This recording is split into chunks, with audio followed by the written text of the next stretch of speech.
Planet of the Apes is by far one of the most unique films ever made.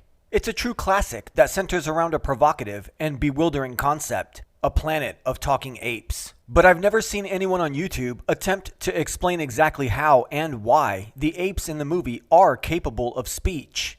Those who haven't seen these films probably assume there's some kind of a dark social commentary. But in truth, Planet of the Apes and its 4 immediate sequels are little more than a fun exploration into the grandfather paradox.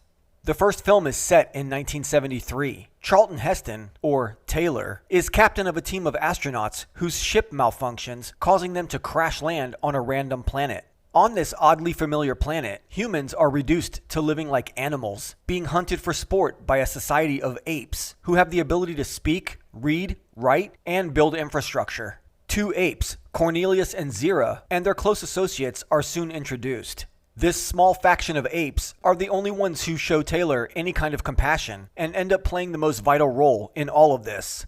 At the end of the first film, we learn that Taylor has accidentally jumped 2,000 years into Earth's grim future. How this terrifying inversion of man and ape has taken place on Earth during those centuries is unfortunately never explained. In part 2, Beneath the Planet of the Apes, another astronaut, Brent, is sent on a rescue mission from 1973 to save Taylor. Brent also falls victim to the same 2,000-year time jump and then spends most of part 2 embarking on a journey very similar to Taylor's.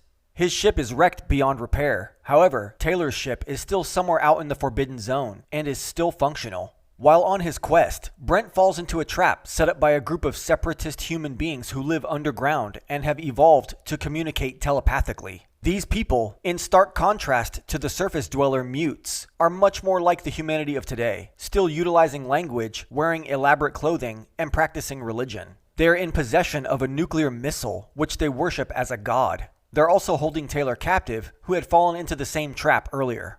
Using their telepathic powers, they force Taylor to eliminate Brent. A vengeful Taylor then detonates their huge nuke, destroying all life on Earth and concluding the entire saga. Yet after all of this, we're still never given an explanation as to how the apes of Earth's distant future gained the ability to speak. But fortunately, this question is finally answered in part 3, Escape from the Planet of the Apes.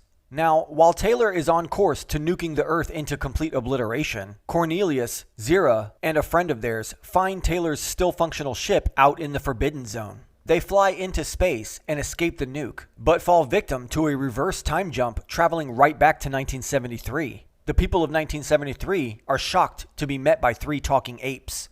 In a dangerous development, Zira is evidently pregnant, and of course, since Cornelius and Zira are genetically capable of speech, their offspring is going to be genetically capable of speech.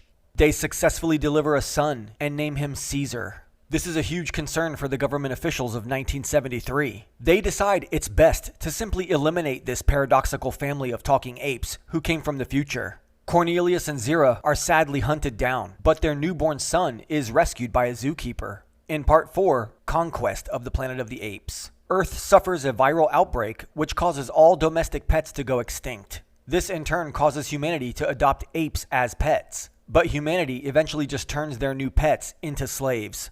Caesar grows up privileged and experiences a much higher quality of life than most apes, being that he is owned by the kind-hearted zookeeper. He, however, can't help but be affected by the suffering of his fellow species, and goes on to lead an ape rebellion against humanity. In part 5, Caesar and his armies battle for the planet and win. He fathers generations of talking apes, and then, 2,000 years later, Taylor arrives on Earth, completing the loop.